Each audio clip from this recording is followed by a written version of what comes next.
마태복음 26장 69절에서 75절까지 말씀입니다. 마태복음 26장 69절에서 75절까지 말씀입니다.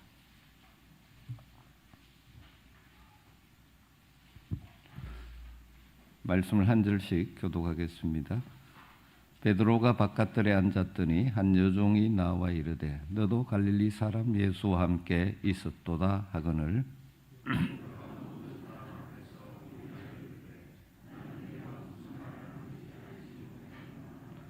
앞문까지 나아가니 다른 여종이 그를 보고 거기 있는 사람들에게 말하되 이 사람은 나사렛 예수와 함께 있었도다 하며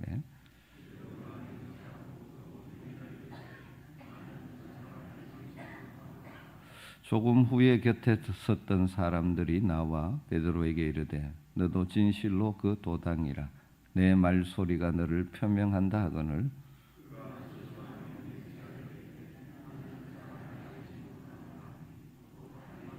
같이 읽습니다. 이에 베드로가 예수의 말씀에 딱 울기 전에 내가 3번 나를 부인하리라 하심이 생각나서 밖에 나가서 심히 통곡하니라.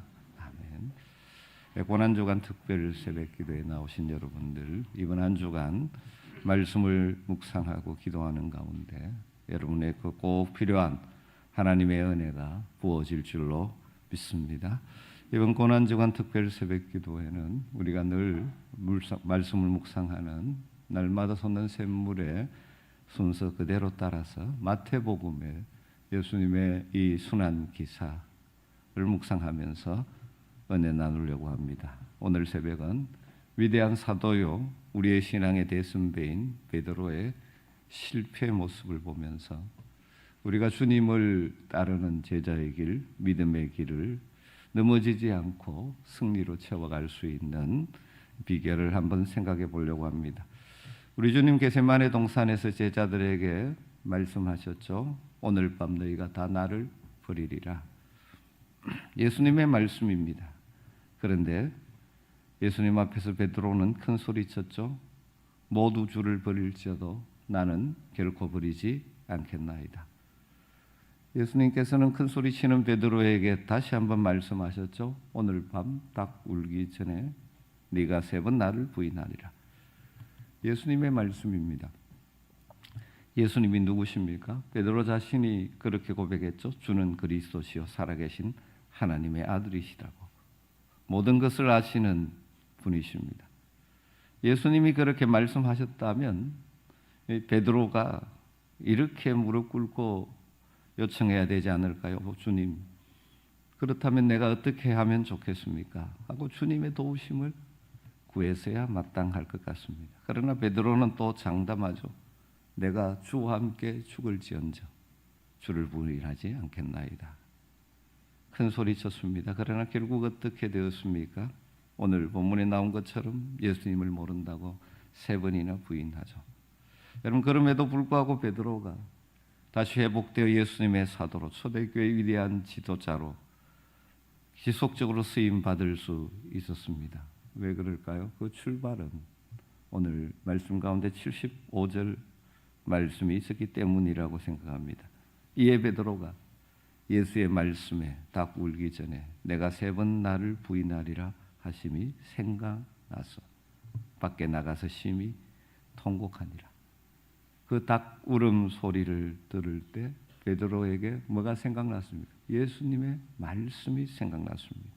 그리고 밖으로 나가 심히 통곡하며 철저하게 자식의 죄를 회개하는 것에서 새로운 출발이 일어났죠. 오늘 말씀 가운데 우리가 주님과 함께 걸어가는 믿음의 길, 사명의 길, 이 세상 가운데서 넘어지지 않고 승리하기 위해서 필요한 것들을 나눠보려고 합니다. 왜 베드로가 실패했을까요? 여러 가지 이야기를 할 수 있지만 첫 번째로는 너무 자기 자신을 과신한 데서 이 실패의 출발이 있지 않은가 그런 생각을 하게 됩니다. 오늘 말씀에 보면 모두 주를 버릴지라도 나는 결코 버리지 않겠나이다. 내가 주와 함께 죽을지언정 주를 부인하지 않겠나이다.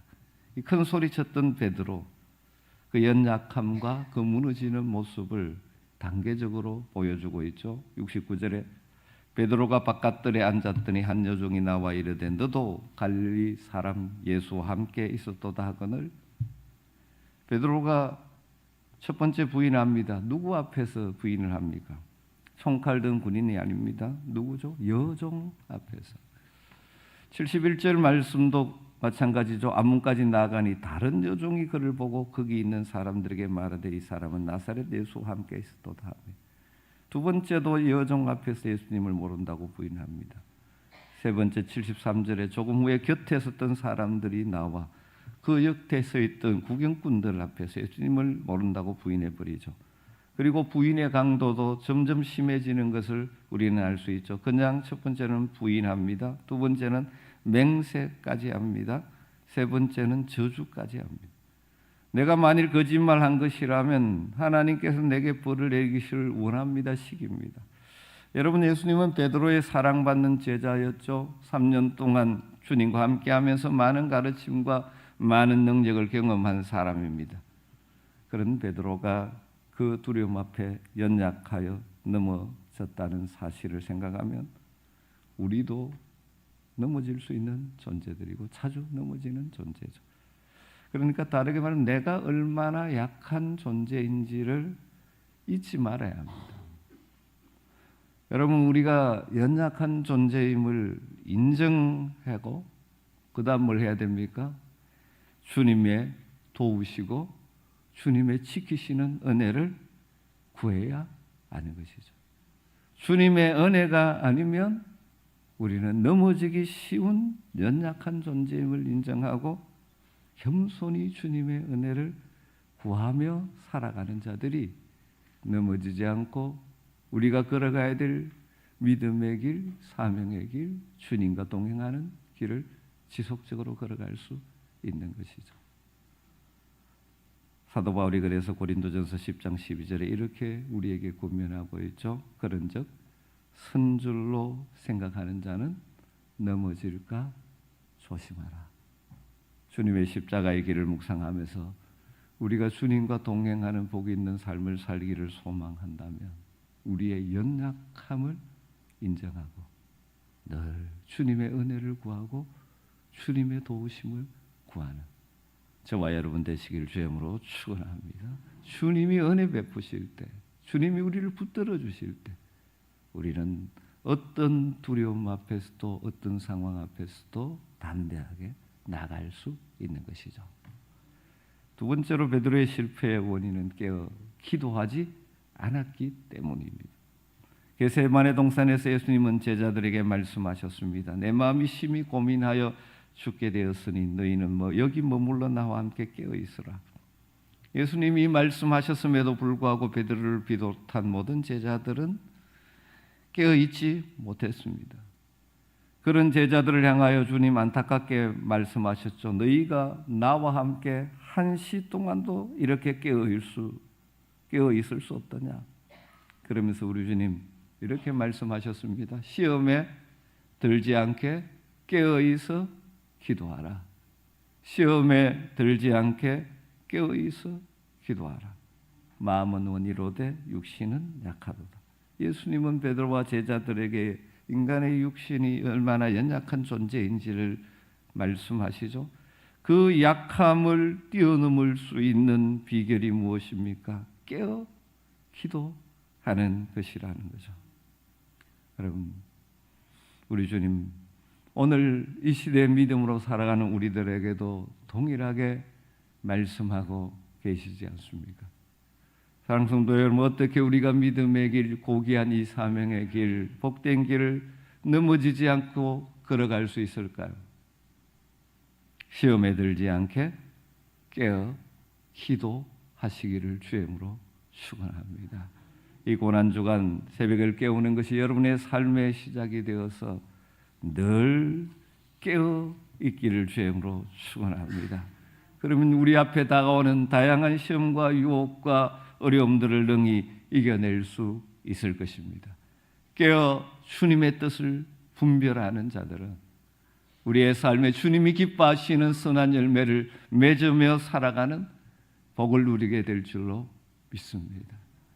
우리 베드로의 실패를 보면서 다시 한번 우리의 연약함을 인정하고 깨어 기도함으로 주님의 도우심과 은혜를 누리며 살아갈 수 있기를 주님으로 축복합니다.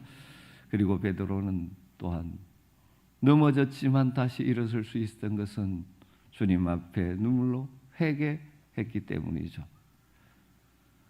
베드로만 그랬던 것 아니죠. 가룟 유다는 주님을 배신했습니다. 그러나 자기 갈 곳을 갖고 차라리 태어나지 않으면 더 나을 뻔했던 인물이라고 평가를 받습니다. 그러나 베드로는 다시 회복되어 살아가죠. 물론 그 과정이 여러 과정이 있지만 그 출발은 오늘 75절에서 발견할 수 있습니다. 이에 베드로가 예수의 말씀에 닭 울기 전에 내가 3번 나를 부인하리라 하심이 생각나서 밖에 나가서 심히 통곡하니라. 이 말씀에서 베드로의 행동 2가지를 발견할 수 있죠. 먼저는 그에게 말씀이 생각났습니다. 여러분, 하나님의 말씀이 생각나는 사람들은 소망이 있는 사람들입니다. 우리가 때로는 넘어질 수 있습니다. 그러나 하나님의 말씀이 생각나는 사람들은 다시 회복할 수가 있는 줄로 믿습니다. 여러분 기도하십시오. 우리의 삶의 순간순간 하나님의 말씀이 생각나게 하여 주시옵소서. 여러분, 하나님의 말씀이 생각나는 자들은 어떤 상황을 만났을 때 1차적으로 넘어지지 않을 수 있습니다. 넘어졌다 할지라도 말씀이 생각나는 사람들은 다시 돌이킬 수가 있고 회복될 수가 있는 것이죠. 베드로에게 주어진 놀라운 은혜입니다. 말씀이 생각나는 것. 말씀이 생각나면 그 말씀 붙들고 어떤 상황도 이길 수 있고 때로는 넘어지지만 그 상황에서 말씀이 생각나면 돌이키고 회개하고 돌아올 수가 있는 것입니다. 저는 시시때때로 하나님의 말씀이 생각나는 은혜가 여러분에게 있게 되기를 주님으로 축복합니다. 하나님의 말씀이 생각날 때 우리는 그 말씀으로 세상을 이길 수가 있습니다. 그 말씀이 우리를 붙들어 주는 것입니다. 그리고 베드로는 심히 통곡했다고 말하죠. 철저하게 회개했죠. 자신의 큰 소리쳤던 교만을 회개했을 것이고 깨어 기도하라고 말씀하셨는데 그러지 못했음을 회개했을 것이고 주님 모른다고 3번 부인한 자신의 비겁함을 회개했을 것입니다. 여러분, 오늘 이 새벽에 우리에게 주시는 이 믿음의 대선배 베드로의 실패를 통하여 보여주며 주님과 함께 믿음으로 세상을 이기며 살아가기를 소망하는 우리들에게 주시는 메시지가 무엇입니까? 먼저 우리는 언제나 넘어질 수 있는 연약한 존재임을 인정하고 깨어 기도하며 주님의 도우심과 은혜를 구하며 살아가야 한다는 사실입니다. 그리고 늘 하나님의 말씀이 생각나게 하여 주시옵소서. 그래서 말씀이 어떤 상황에 기억남으로 그 상황에서 넘어지지 않고 승리할 수 있기를, 혹은 연약해서 넘어졌다 할지라도 다시 하나님의 말씀이 생각남으로 인해서 돌이키고 회개하고 일어서고 회복되어 그래서 지속적으로 믿음의 길을 걸어갈 수 있게 되기를, 그래서 우리를 통하여 이 땅에 주님 이루기를 원하시는 모든 일들을 넉넉히 감당하며 살아가는 복이 저와 여러분에게 있게 되기를 주의 이름으로 축원합니다. 오늘 이 말씀 붙들고 같이 기도하고 돌아가면 좋겠습니다.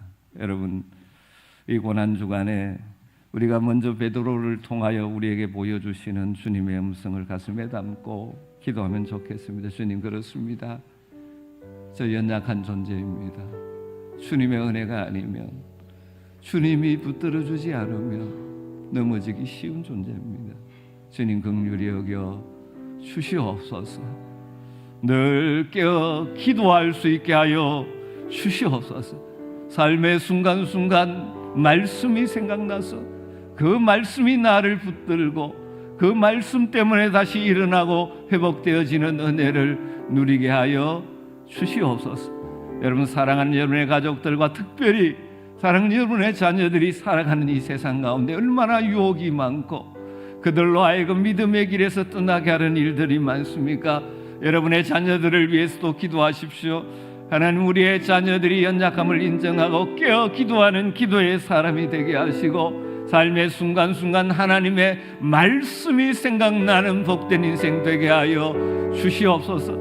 그래서 믿음의 길을 잘 달려갈 수 있게 하여 주시옵소서.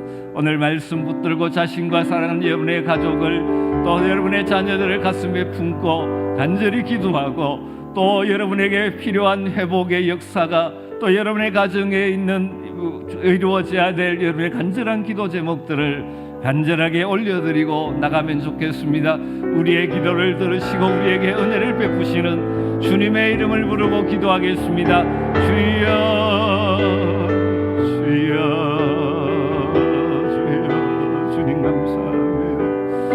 주님의 십자가의 공한 영광의 의를 사랑하는 자에게 주님 은혜의 자리에 올려주시고 오늘도 우리에게 말씀으로 흉내해 주시고 감사합니다.